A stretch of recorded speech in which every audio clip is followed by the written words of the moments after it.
Olá, bem-vindas, bem-vindos a este webinar Ordens do Amor na Família. O meu nome é Cláudia Rodrigues e sou facilitadora de constelações familiares, kármicas e espirituais, e foi isso que me impulsionou a fazer este webinar, porque tenho visto nos meus workshops que muitas pessoas ficam muito interessadas pelo tema das ordens do amor e que só o facto de conhecerem as ordens do amor as ajuda a perceber um pouco como funciona a sua família e como é que poderão alterar algumas dinâmicas. Estou muito entusiasmada com este webinar. A adesão foi muito maior do que aquilo que eu esperava. Mostra que o tema tem interesse, mas também mostra que, na verdade, é uma das minhas paixões, é este tema das dinâmicas familiares e não só. Eu estou certa que conhecerem as ordens do amor vai mudar a vossa perspectiva dos vossos relacionamentos, não só na família, mas também no vosso trabalho, nos outros tipos de relacionamentos mais sociais. Isto porque nós carregamos connosco para a nossa vida aquilo que vivemos na família desde cedo, até por vezes desde a barriga da mãe. Esta é apenas uma brevíssima abordagem. Eu poderia passar muitas horas a falar sobre este tema, mas vou tentar ser sucinta e pode ser que pelo menos vos desperte algum interesse para depois conhecerem um pouco mais. Neste webinar falarei primeiro sobre as constelações que deram origem a estas ordens do amor e depois então entrarei nas leis sistémicas e nas ordens do amor concretamente ditas. No final teremos tempo para algumas questões, se tiverem dúvidas, por isso ao longo da apresentação podem colocar as vossas questões aí no chat do lado esquerdo, sabendo que toda a gente que está em linha vê e provavelmente na gravação também irá aparecer. No final eu responderei algumas questões, dependendo do tempo que tivermos. Vou falar muito brevemente de mim, a minha experiência. Eu tenho 40 anos e estes 40 anos têm sido muito emocionantes e eu agora percebo porquê. Percebo porque é que vivi tantas situações mais difíceis durante a minha infância, adolescência e já na idade adulta. E agora eu percebo porquê. Ao conhecer as ordens do amor, eu começo a entender o porquê e aquilo que venho para aprender e o que é que tenho estado a aprender. E na verdade foi toda a minha experiência que me permitiu e permite ajudar as outras pessoas, as pessoas que vêm ter comigo. Eu tenho formação em constelações familiares, em constelações organizacionais, em constelações reconstrutivas. As reconstrutivas adicionam a componente de medicina quântica ancestral, ou seja, a sabedoria dos antigos, mas também as memórias antigas, tanto da família como do coletivo, como do espírito. Isto é uma evolução das constelações familiares, chamamos clássicas. Desde 2007 que eu sou facilitadora de constelações, após trabalhar os meus temas direta e indiretamente com constelações e de muito estudo, tornei-me facilitadora de constelações. Muito humildemente, tenho de dizer, porque é uma aprendizagem permanente. A cada trabalho nós percebemos, como facilitadores, que sabemos muito pouco e muitas vezes e percebemos que estamos ao serviço de algo maior também. Eu também sou, também tenho regressão e progressão e também sou A-Teacher certificada e tudo junto, normalmente todos os meus trabalhos eu não consigo ser só uma coisa e junto todas as minhas ferramentas. Para mim as constelações ajudaram a perceber muitas coisas sobre a minha vida, sobre o meu percurso, ajudaram a curar muita coisa em mim. Posso-vos dizer que se eu hoje não sou um pé de chumbo a dançar foi por causa das constelações, por mais que se espante, mas sim, é verdade, se eu consegui começar a dançar e a deixar de ser tão rígida em constelações familiares e em workshops de constelações familiares,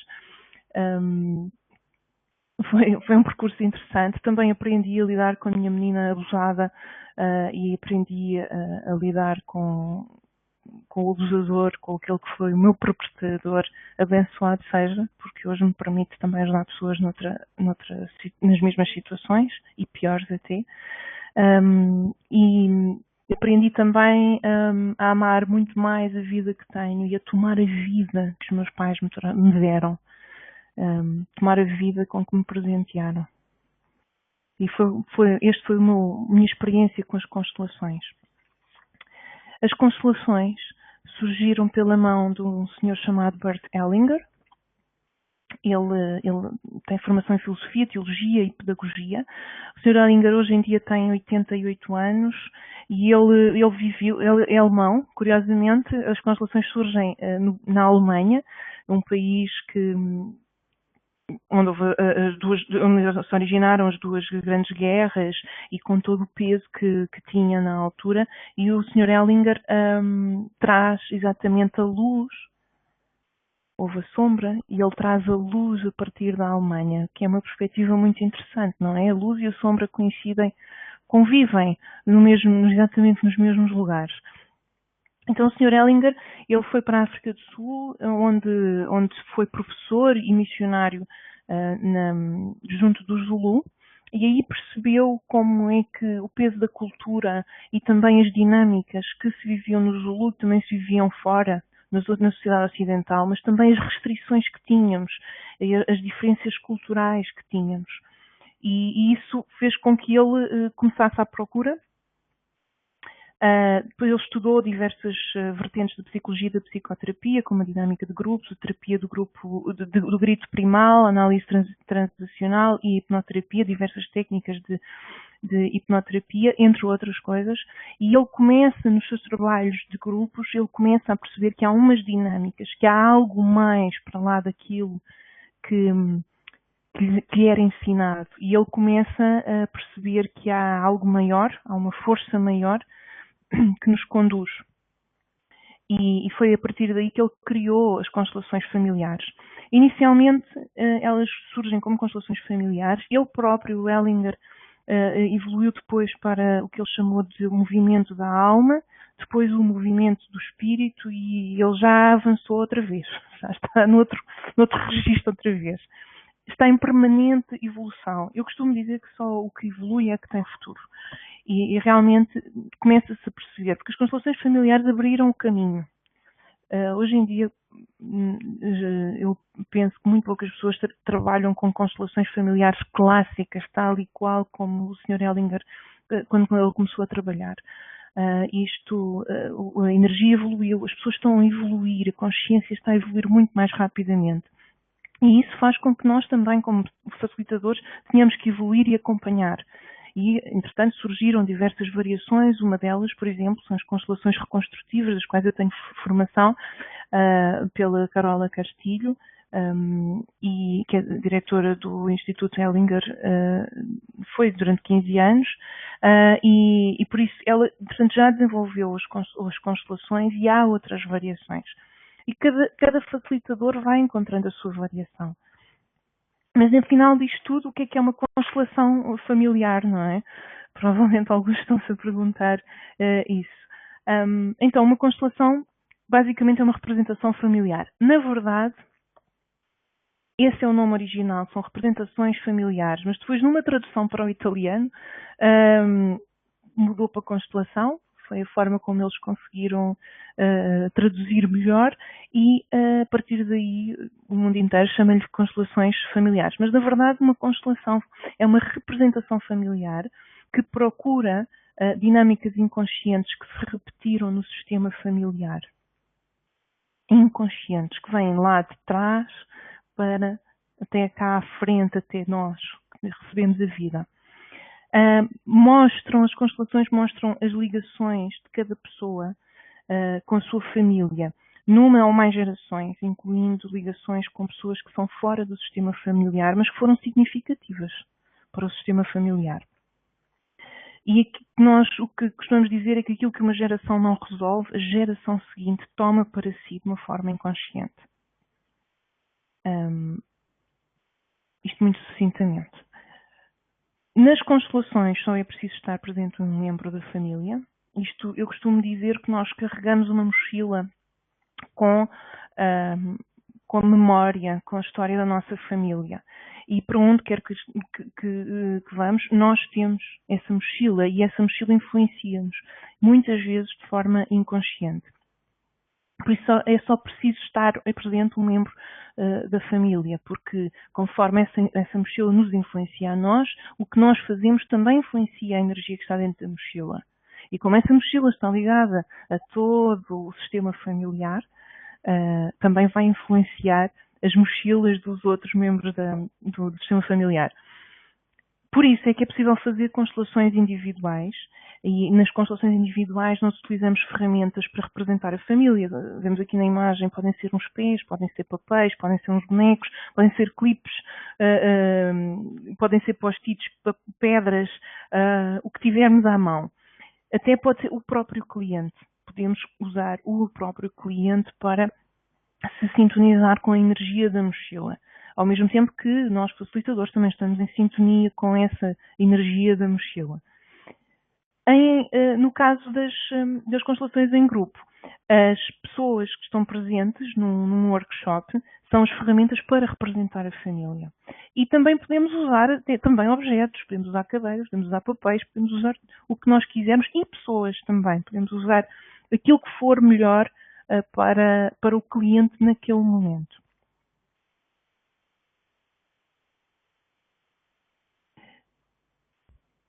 As constelações funcionam como... nós falamos em constelações numa herança geracional, que é aquilo que me contam, aquilo que a minha mãe, os meus avós, os meus tios, os meus primos me contam, aquilo que eu posso ver, aquilo que eu posso confirmar, corroborar. E depois falamos também de uma herança transgeracional, que é aquilo que não me contam, mas eu sei. E por vezes não sei que sei. Que é aquilo que me impulsiona a tomar determinado rumo e eu não percebo porquê. E a dada altura alguém da família me diz, está tal e qual do teu avô. E eu nem conhecia o meu avô. O teu avô também fazia isso, também dizia aquilo. E eu nem sequer o conheci. E isto é aquilo que nós chamamos de herança transgeracional, resumidamente. A neurociência já fala que nós recebemos também dos nossos familiares uma herança que influencia as nossas decisões. Eu li que o António Damasio escreve exatamente sobre isso, diz que nós tomamos decisões também influenciados pelas decisões dos nossos antepassados, mesmo que não tenhamos conhecimento das mesmas. E isto é o que nós chamamos de herança transgeracional. Por exemplo, problemas familiares que criam uma cadeia de destinos trágicos, injustiças dentro e fora do sistema familiar, podem dar origem a doenças, a depressões, a suicídios, relacionamentos conflituosos, transtornos físicos ou psíquicos, dificuldades de encontrar um par amoroso, ou problemas de relacionamento, naturalmente, comportamentos de exclusão ou de conflito, entre outros. E normalmente os clientes chegam-nos com estes problemas, com estes sintomas, vamos chamar assim. E nas constelações, nós procuramos a origem desses problemas, que geralmente são pessoas excluídas, difamadas, denegridas, não honradas no sistema, pessoas que cederam o seu lugar para outros no sistema, pessoas com destinos difíceis. E vou dar alguns exemplos: as ovelhas negras, as pessoas que tiveram comportamentos que são contrários ao sistema, às leis do sistema ou à moral das pessoas que integram o sistema, os deficientes, os ladrões, os assassinos, as prostitutas, mortes prematuras de quem não se fala, bebês que foram abortados ou bebês que morreram muito, muito jovens, ex-noivos dos pais ou dos avós. E estas pessoas, os ex-noivos dos pais dos avós, é o típico caso de alguém que cedeu o seu lugar no sistema para que outro tomasse o seu lugar. Então, tudo isto, todos estes acontecimentos são fruto de não se respeitar as leis sistémicas. E o que é que são isto das leis sistémicas? Como eu vos disse antes, vou agora entrar nas ordens do amor na família, mas será obrigatoriamente uma breve abordagem, dado que isto é um assunto muito complexo. Mas estou certa que vos vai elucidar e, quem sabe, suscitar curiosidade, mais curiosidade. Primeiro de tudo, o que é isto de leis sistémicas? O que é um sistema? Um sistema, eu fui ver ao dicionário, só para ter a certeza que não os ia enganar, é uma combinação de partes reunidas para concorrerem para um resultado, de modo a formarem um conjunto. É algo que funciona em conjunto. Temos exemplos de sistema no nosso corpo humano, a família, a empresa, todos temos um objetivo comum, não é? No nosso corpo, todos os órgãos funcionam no mesmo sentido. E na família também, nas empresas também, ou assim seria de esperar. Então, este é um sistema e a nossa família é um sistema. E o Sr. Ellinger, ele fala na consciência do clã, como se fosse uma força superior que une este sistema e que conduz este sistema. Esta força superior tem um objetivo único e não é o amor. Ao contrário do que a maior parte das pessoas pensa, não é o amor. O único objetivo desta força superior é a sobrevivência do sistema. É o equilíbrio do sistema. Então, esta força mantém a estrutura da família. Não é uma estrutura moral, é uma estrutura natural do sistema. E cada sistema tem a sua força, tem a sua consciência. Uma família de mafiosos tem uma consciência naturalmente diferente da minha, pelo menos, da minha família. E não está bem, nem está mal, é a consciência deles. É a consciência daquele sistema. Apenas isso. Não é um julgamento, não há aqui um julgamento moral. É uma estrutura natural. Para uma família de mafiosos seria natural, provavelmente, aos 16 anos, honestamente não sei, porque não estudei a parte dos mafiosos, mas provavelmente aos 16 anos o rapaz tem que matar alguém, ele tem que passar por um ritual iniciático de morte. E para mim, para o meu sistema, isto não funciona, eu seria excluída do sistema se o fizesse, mas para aquele sistema é natural. E o rapaz, para pertencer a este sistema, para se manter fiel, leal ao seu clã, ele vai matar e vai passar por aquele ritual iniciático. E isto não está certo, nem está errado. Para ele estará o que nós chamamos a inocência, porque está a seguir o seu sistema, está a seguir o que é natural no seu sistema.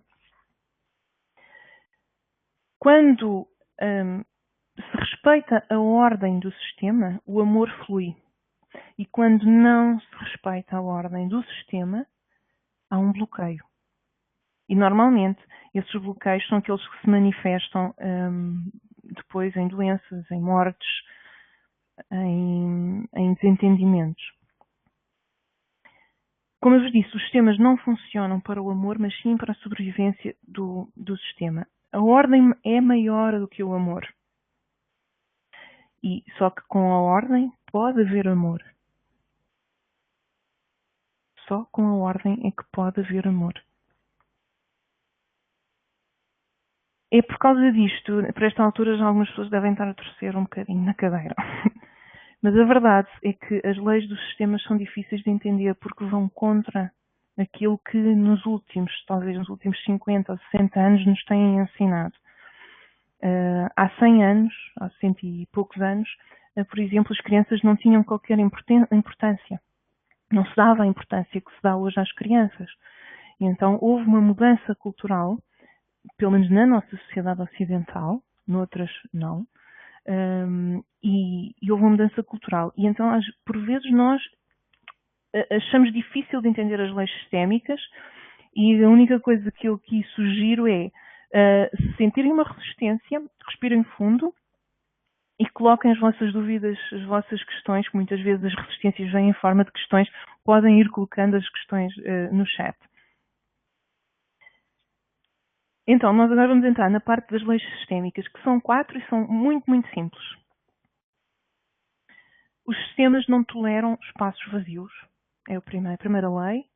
O segundo é quem chega primeiro é o primeiro. A terceira lei é a vida continua comigo ou sem mim, por mais que nos custe, a vida continua sempre. E a quarta lei é se pertence, não pode deixar de pertencer. E foi a partir destas leis sistémicas que o Sr. Ellinger criou as ordens do amor, fruto da sua observação de trabalho em grupos. Ele chamou-lhe ordens do amor, mas na verdade são ordens dos sistemas que ajudam à sobrevivência do sistema. E isto é muito importante percebermos, são guias de orientação, não são inflexíveis. Cada sistema tem as suas particularidades e qualquer bom facilitador vai respeitar o vosso sistema e aquilo que funciona melhor para vocês.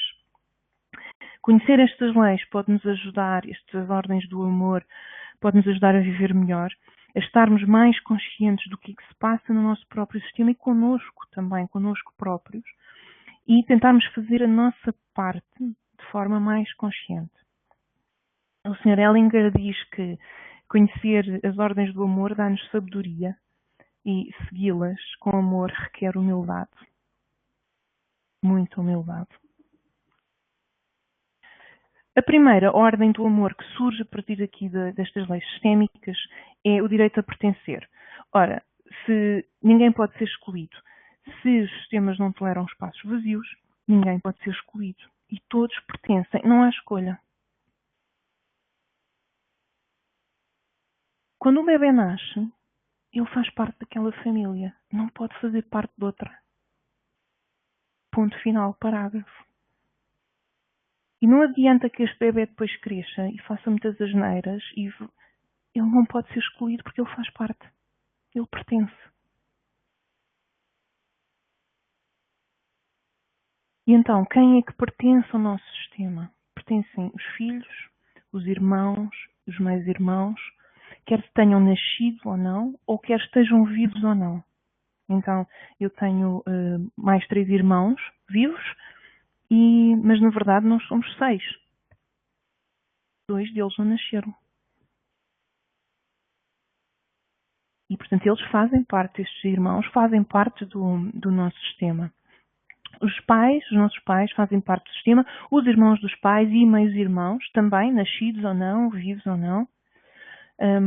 Às vezes as pessoas dizem, eu não tenho pais. Então, mas que és uma plantinha? Nasceste, brotaste da terra? Não. Tens pais. Podem já não estar vivos, mas continuas a ter pais. Ou dizem, não tenho pais, nunca conheci os meus pais, mas tens pais. Só podia haver 2 pessoas que podiam dar vida. Também os avós, por vezes os irmãos dos avós também poderão influenciar o nosso sistema e os bisavós também por vezes. E todos aqueles que deram o seu lugar a outros para que a vida chegasse até nós. Como eu vos disse antes, ex-cônjuges, ex-noivos, etc.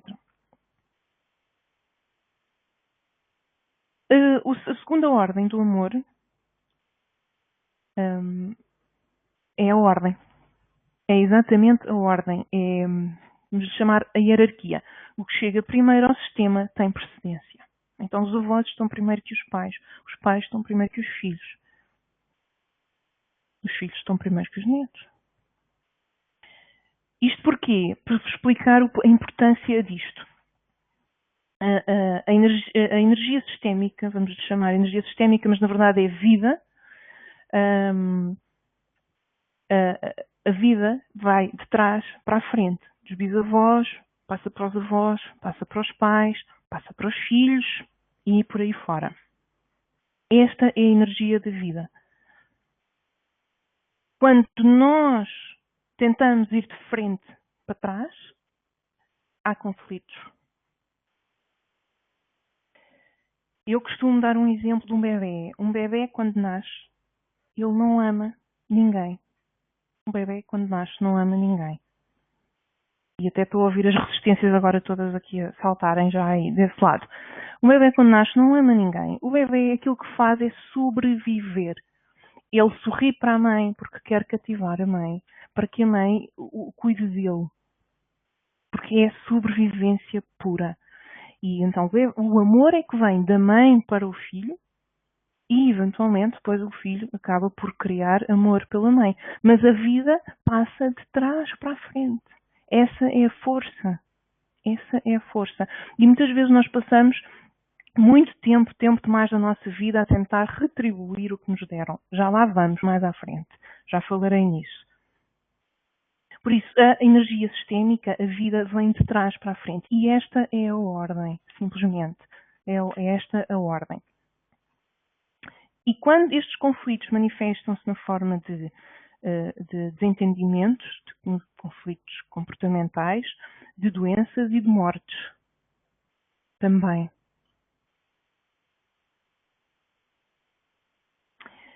Aqui em relação às relações e em relação à ordem nas relações.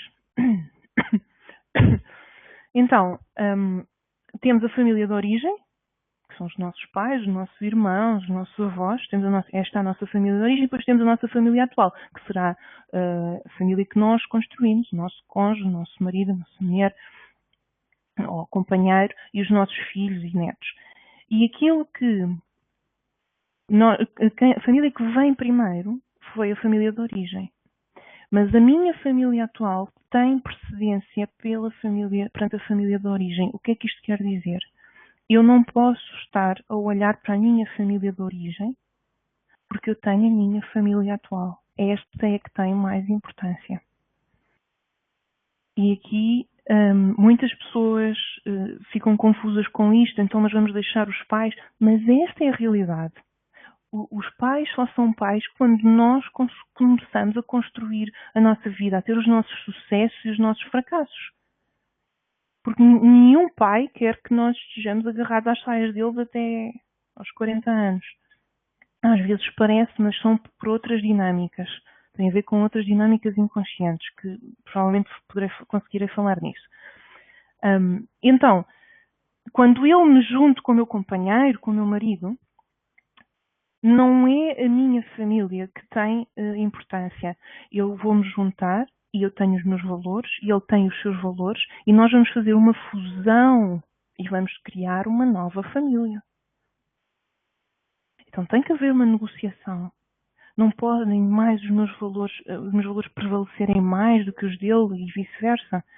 Tem que haver uma fusão. O Sr. Ellinger diz que os casais novos devem ir para longe das duas famílias a igual distância. Que é exatamente para poderem formar essa família, para depois, então, quando estão consolidados e podem ir, naturalmente, contactar com a família de origem, é óbvio. Agora, a influência, o respeito, a prioridade tem que ser da família atual. Mesmo que seja só ainda um companheiro, que ainda não haja filhos. Depois, temos a relação de casal. A relação de casal tem prioridade no que concerne a relação pai-filho. Qual foi a relação que surgiu primeiro? É a relação de casal. Se essa relação for forte, a relação pai-filho é mais fácil de se gerir e normalmente é mais equilibrada. Por exemplo, quando há problemas na relação de casal e com os filhos, eu trato sempre primeiro de resolver a relação do casal. Normalmente, resolvendo a relação do casal, já não é preciso sequer trabalhar a relação com os filhos. Porque ela resolve-se. Os filhos ganham força quando os pais têm força. E mesmo que os pais já não estejam juntos, se continuarem a respeitar como pais daquelas crianças, se respeitarem como, sim, tivemos uma história em comum e estamos gratos por essa história em comum, e então agora podemos seguir as nossas vidas e tu terás sido sempre a minha companheira e serás sempre a mãe do meu filho ou serás sempre o pai do meu filho. Então, se eles se respeitarem, os filhos ficam mais descansados, ficam mais relaxados. Por isso é importante nós percebermos isto. Eu sei que quando o bebê nasce, normalmente há sempre um elemento, que normalmente é o homem, que fica posto de parte. E é muitas vezes, todos nós sabemos, aí que começam muitos dos problemas. Porque a mulher só vive para o filho e não pode ser. O ideal mesmo para a mulher é envolver o seu marido e envolver-se com o seu marido. Para ganhar força, para ter força para lidar com o seu filho. Depois temos aqui outra relação, que são a relação com diversos companheiros. Vamos imaginar que eu fui casada uma vez e agora estou casada a segunda vez. O primeiro é sempre o primeiro e o segundo é sempre o segundo. A minha relação atual tem prioridade, porque eu estou a formar uma nova família, tem prioridade sobre a outra. Mas eu tenho que reconhecer, tenho que honrar aquilo que tive antes com o meu outro parceiro. Então, se o meu marido foi casado uma outra vez, eu sei que eu sou a segunda. A primeira mulher dele é a primeira, será sempre a primeira e eu serei sempre a segunda. E esta pacificação dentro de mim, este reconhecimento, traz harmonia à relação.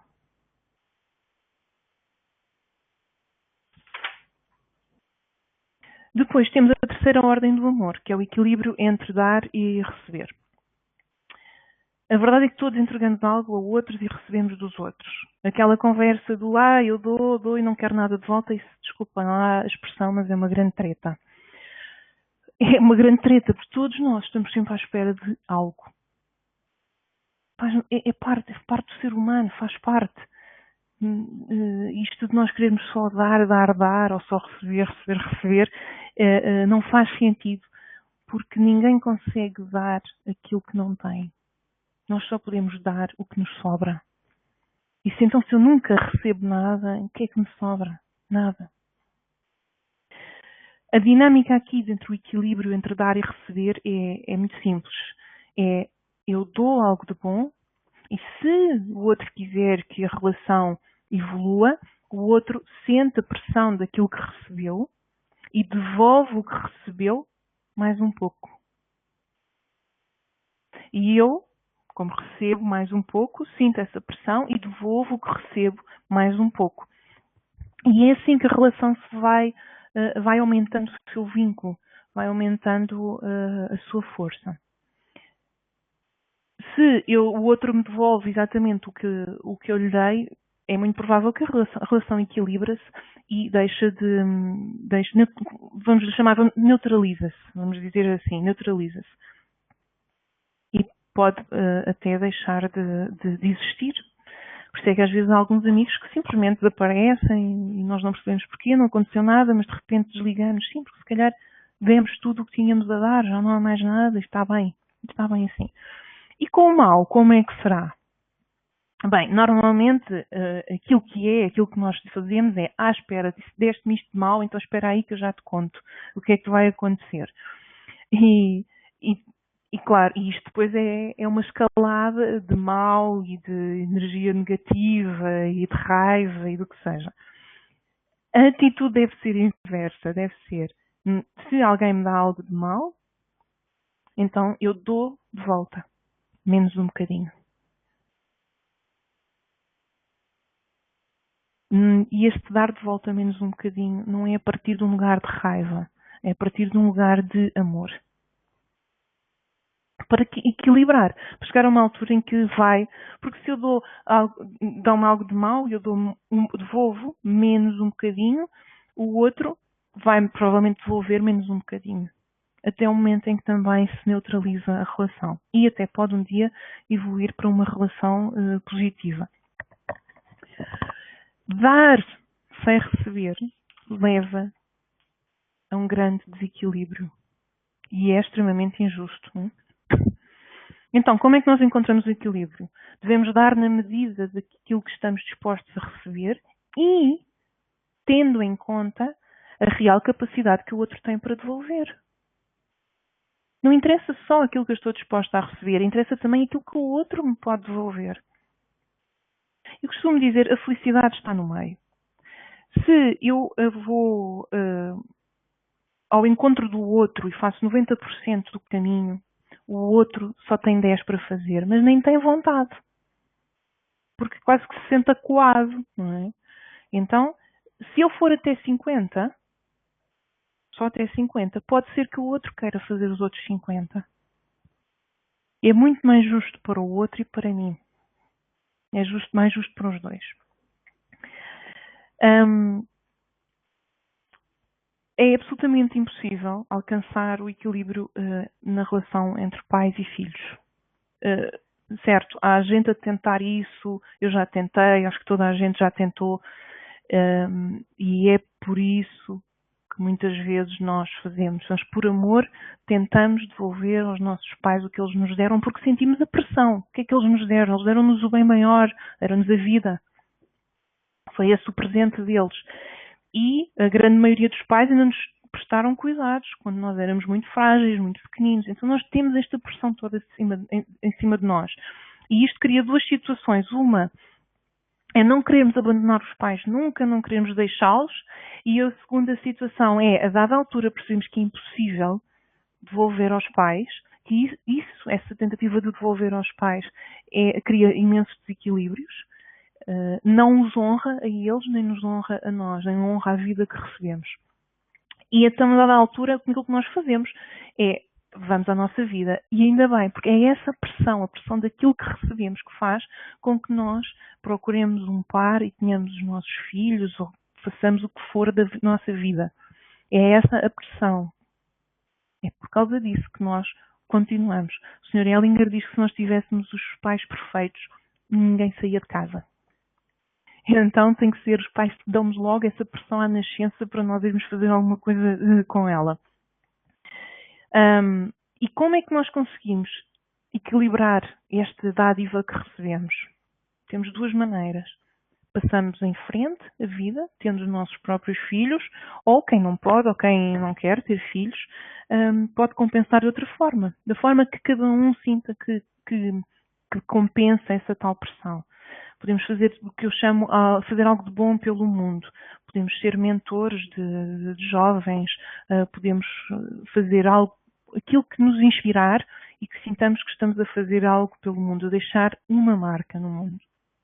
Então, estas são as ordens do amor: o direito a pertencer, a ordem, a hierarquia e o equilíbrio entre dar e receber.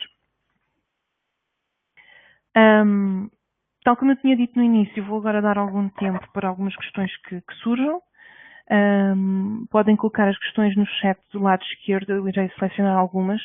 Era bom que as fizessem, porque, como eu vos disse, este tema é muito, muito, muito vasto.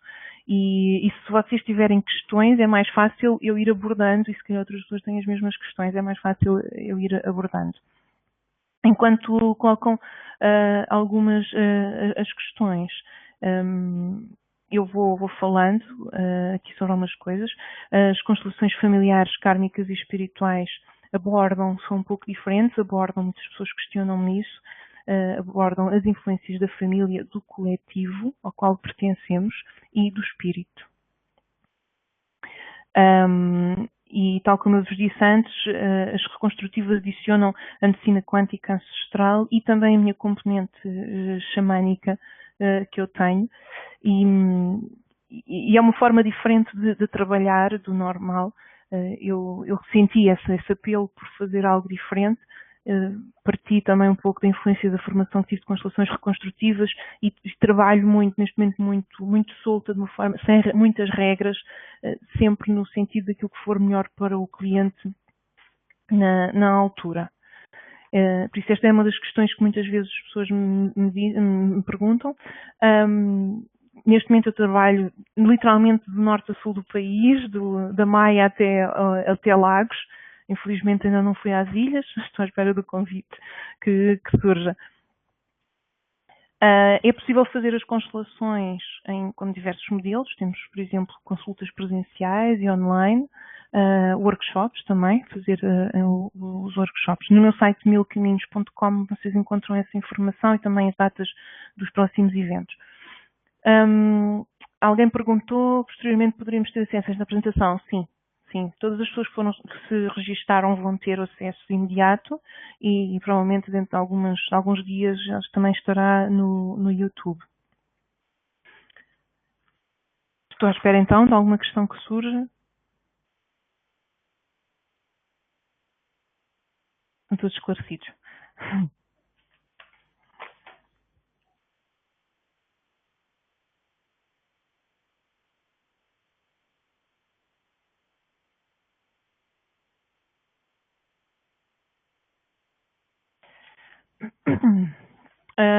Perguntam-me aqui, nas constelações conseguimos libertar a tal herança geracional. A geracional é aquela que nós sabemos, aquelas que nos contaram. Provavelmente o que queria dizer era transgeracional. É uma pergunta muito interessante e eu vou responder vou responder de uma forma um pouquinho, que provavelmente é um pouquinho polémica. Não conseguimos libertar. Conseguimos ganhar consciência daquilo que nos influencia. E porquê é que não nos conseguimos libertar? A maior parte das pessoas quer isto. Quer libertar-se do peso, quer libertar-se de tudo. É como se eu pegasse em toda a minha família e a queimasse viva. Nós não podemos fazer isso. Nós temos que tomar a vida tal como a recebemos. Tal como a recebemos. Simplesmente isto. Então, a minha família tem um fardo pesado, alguém, o meu avô, a minha mãe, o meu pai, e eu tenho que honrar e tenho que tomar a vida assim. Tenho que tomar a vida tal como a recebi. Eles pagaram um preço para eu estar aqui, para a vida chegar até mim. E eu tenho que honrar isso, fazendo algo com a minha vida. E não querendo apagar e não querendo como se fosse esborratar tudo aquilo que está para trás e esquecer. Então nós podemos ficar mais conscientes e fazer a nossa parte. Essa é o mais importante, é estarmos conscientes e fazermos a nossa parte. E sim, podemos fazer diferente dos nossos antepassados. Sabendo que nós falamos em boa consciência e em má consciência. A boa consciência é quando eu faço igual aos meus antepassados. E a má consciência é quando eu faço diferente. E isso traz-me um peso. Traz-me liberdade, mas também me traz um peso. Porque se eu faço diferente, o que é que acontece? Eu não estou-me a descolar deles e isso também nos traz. Então chama-se má consciência. E o que nós queremos é atingir todos um estado zen, mas isso não existe. Nós vivemos na Terra. Não existe o estado zen. Espero ter respondido, Lucília. Pergunta aqui, existem formas de melhorar os efeitos negativos de uma família com problemas? Eu acho que respondi mais ou menos a mesma coisa com a pergunta com a resposta anterior. Existe uma forma de estarmos mais conscientes daquilo que nos influencia. Então, se eu sou de uma família de alcoólicos, vamos supor que eu sou de uma família de alcoólicos e eu decido não beber. Então, eu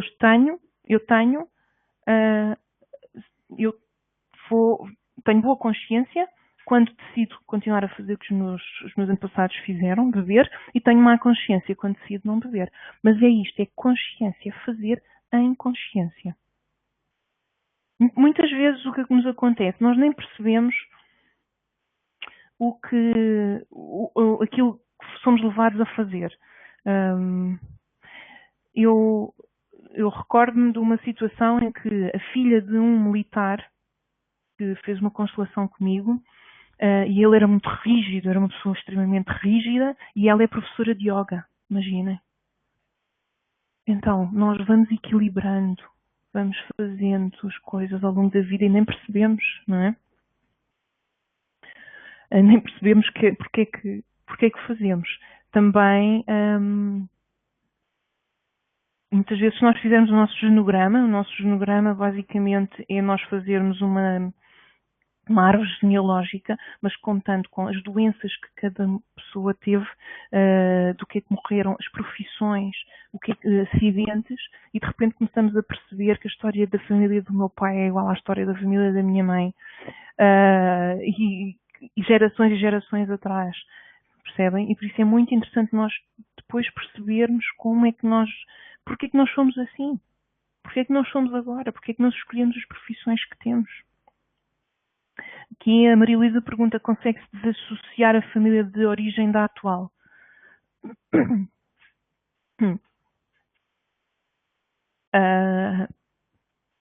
É mais ou menos a mesma resposta. Porquê é que eu quero desassociar-me da família de origem? É porque não tomo a minha família. Não tomo a vida que recebi. Há duas perguntas que nós devemos fazer.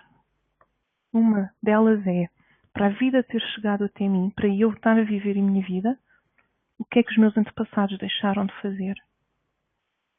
Essa é uma pergunta. Essa é uma pergunta. O que é que eu posso fazer porque eles deixaram de fazer? E o que é que eu posso fazer pelo que eles fizeram? Duas perguntas importantíssimas. É a forma de nós olharmos para trás e honrarmos. E depois temos a outra questão, que é e as sogras e os sogros, não é? E a família toda que vem no pacote com o meu marido ou com a esposa. Pois é, metade de mim é o meu pai, metade de mim é a minha mãe. E metade do meu marido é a minha sogra e metade do meu marido é o meu sogro. Quando eu não honro a minha sogra, não estou a honrar metade do meu marido. Não estou a honrar as suas origens, não estou a honrar a vida que ele tem. Então coloco-me num patamar superior e acho-me a maior lá da minha rua e acho que eu é que tenho razão. E por mais horrorosa que a minha sogra seja, por acaso não é, mas por mais horrorosa que a minha sogra seja, ela deu vida àquele homem que eu amo e que está ao meu lado. Deu-lhe o bem maior. E o primeiro passo para nós termos problemas no casamento é não honrarmos os pais do nosso homem ou da nossa mulher.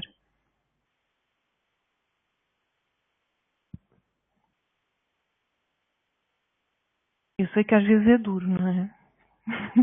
Eu sei que às vezes é duro e pode parecer duro, mas acreditem que a metade dos problemas é o facto de nós não tomarmos a vida. E vou-vos dizer mais ainda outra coisa. Uma parte das vezes o problema que nós temos com os sogros temos com os nossos pais. Só que é mais fácil transferir para os sogros do que admitir nos nossos pais. Ou se calhar, o problema que eu tenho com a minha sogra é igual ao problema que a minha mãe tinha com a sogra dela. Ou que o meu pai tinha com a sogra dele. Então vamos olhar para aí, vamos, em vez de irmos olhar para o quintal do vizinho e ver que o quintal do vizinho está todo conspercado, vamos olhar para o nosso quintal. Dá jeito. Dá jeito de fazermos isso, olharmos primeiro para o nosso umbigo, ver se o nosso umbigo está sujo e depois então é que podemos ir aos outros. E normalmente, quando começamos a olhar para o nosso umbigo, ficamos tão ocupados que já não temos tempo para olhar para os outros. Espero ter respondido, Luísa. Mais alguma questão?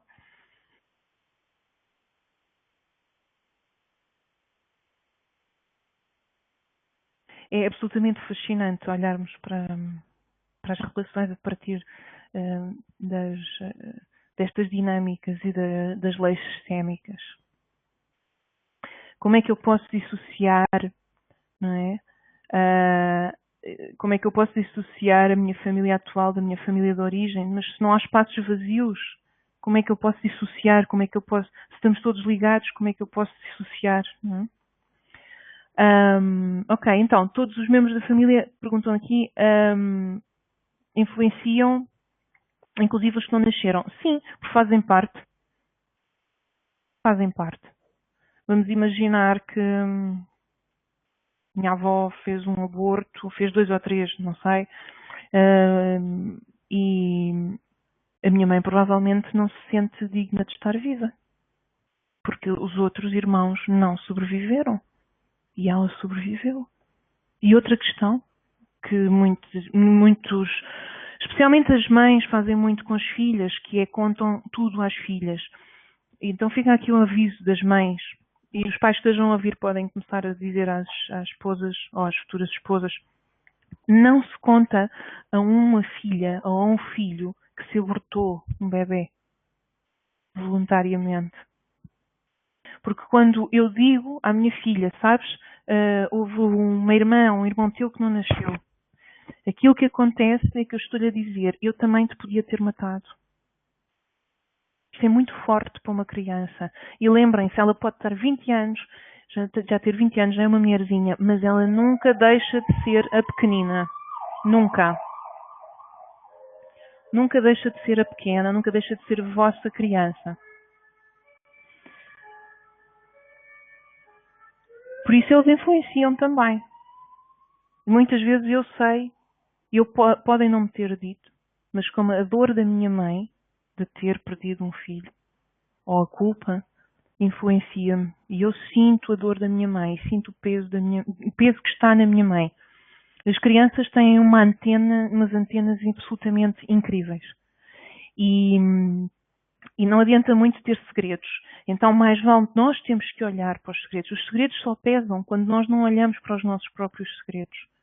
Portanto, eu acabei de dizer, não digam aos vossos filhos. Não digam aos vossos filhos que abortaram voluntariamente. Certo? Mas vocês têm que olhar para isso. Não podem fingir que não existiu. A mulher e o homem têm que olhar para isso, têm que carregar os dois e faz parte da nossa dignidade carregarmos os nossos próprios fardos, porque senão quem vem a seguir vai carregar os nossos fardos. A Adelaide perguntou quando se deu durante muito tempo como podemos voltar a equilibrar o dar e o receber. Minha querida, voltas aos 50%? Não dás mais daquilo que tens para dar? Não dás mais. Nós podemos sempre voltar atrás. Não podemos ir recuperar o que demos, ok? Mas podemos fazer melhor agora. Sempre. Então, 50%. Ou não dar. Há relações às vezes que não é para dar nada, ok? Ok, como é que os que me perguntam aqui estão agora mudança de questões a caírem e eu estou a perdê-las? Como é que os que não nasceram influem? O exemplo que eu dei, por exemplo, um irmão que não nasceu, a minha mãe abortou, a minha mãe sente culpa e eu sinto essa energia, influencia-me. Pode-me influenciar. Acima de tudo, o que é que as crianças sentem? As crianças sentem aquilo que não está resolvido. E o problema é que estas crianças depois crescem sabendo que aquilo não está resolvido, sentindo que aquilo não está resolvido. E isto vai assim, vida fora.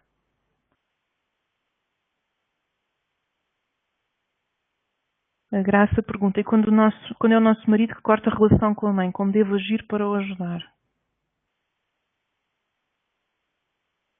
Muito boa pergunta, Graça. Aqui, se estivéssemos numa consulta, eu perguntava, tens uma boa relação com a tua mãe? Tens uma boa relação com o teu pai? Primeiro cuidas do teu umbigo, do teu quintal. Ok? E depois, honra a tua sogra. E o teu sogro. Honra-os. O honrar, pode não ser ir lá à casa, porque isso pode criar conflitos com o teu marido, mas tu, no teu coração, honrares os teus sogros. E de cada vez que olhares para o teu marido, saberes que eles continuam a ser os pais dele.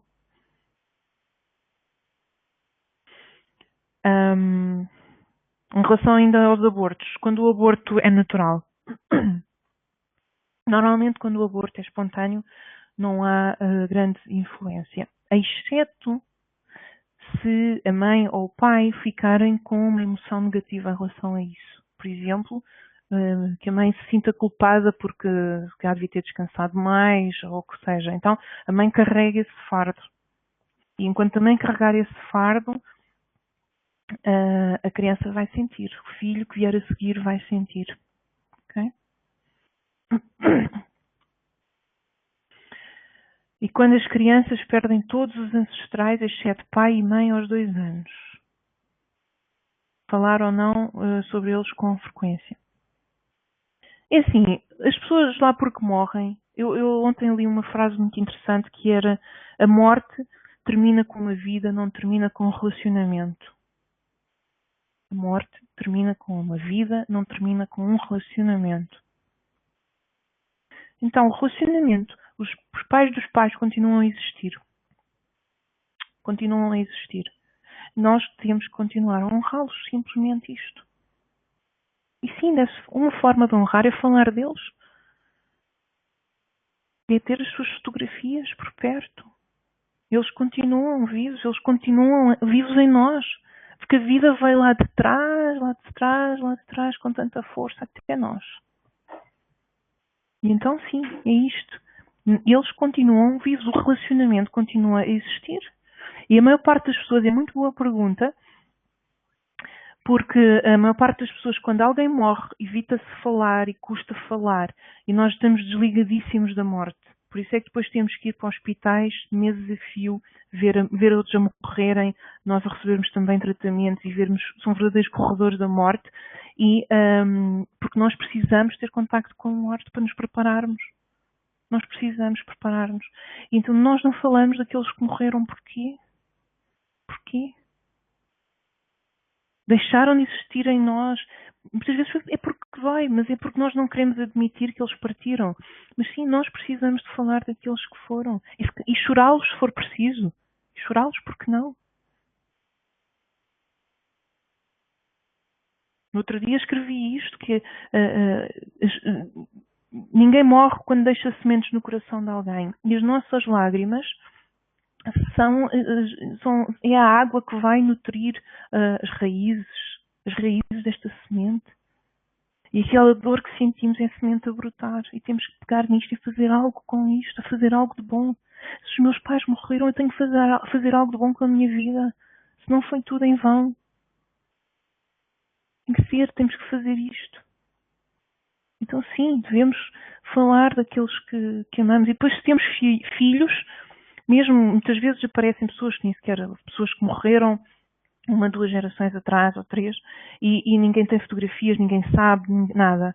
Então vamos fazer uma árvore genealógica com os nossos filhos e não temos a fotografia, mas desenhamos a cara, vamos imaginar como é que seria o avô paterno, o avô materno. Vamos imaginar como é que seria, vamos desenhar e vamos incluí-los.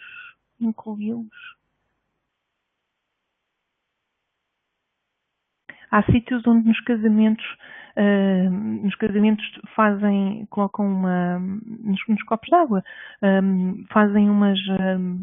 colocam uma árvore com diversos frutos ou com alguma decoração representando os antepassados, daqueles que já partiram.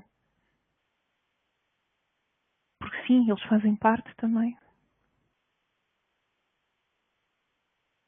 Espero ter respondido a esta questão.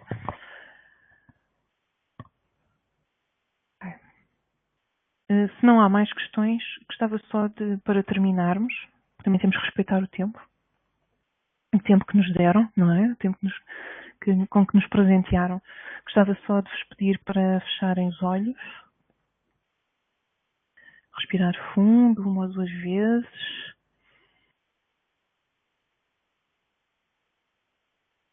E atrás de ti, do teu lado direito, sente que está o teu pai. E do teu lado esquerdo, sente que está a tua mãe. Atrás deles estão os pais deles. E atrás estão os pais dos pais. E atrás estão os pais dos pais dos pais. E lá atrás, todas aquelas gerações através das quais a vida chegou até ti. E tu viras-te para eles, fazes uma pequena vénia,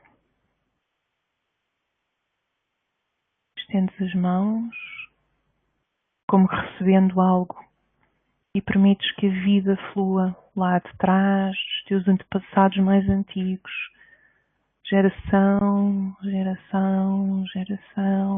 até aos teus pais, e agora finalmente até ti. E a vida chegou. É uma prenda. É uma dádiva. E trazes essa dádiva ao teu coração. Colocas as mãos no teu coração. Voltas-te para a frente.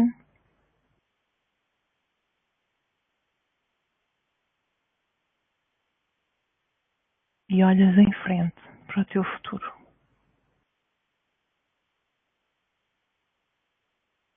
Respiramos fundo. E abrimos os olhos. Bem, estamos quase a terminar. Queria só dizer-vos que no meu site, milcaminhos.com, podes encontrar toda a informação. Podem contactar-me através de lá se tiverem outras questões que surjam, se quiserem fazer alguma marcação, alguma inscrição. Estão lá também as datas dos próximos eventos. Quero agradecer-vos imenso, imenso por partilharem este pedaço de caminho comigo. Como veem, é um tema que me apaixona. Eu estaria horas e horas a falar convosco sobre isto, se vocês tivessem outras questões. Quero agradecer-vos, a vocês, e também aos vossos antepassados e aos meus antepassados, que pagaram o preço para hoje podermos estar todos aqui a desfrutar da vida. Que os honremos, que saibamos honrar e tomar a vida que nos deram. E que eles nos inspirem no nosso caminho. Muito obrigada.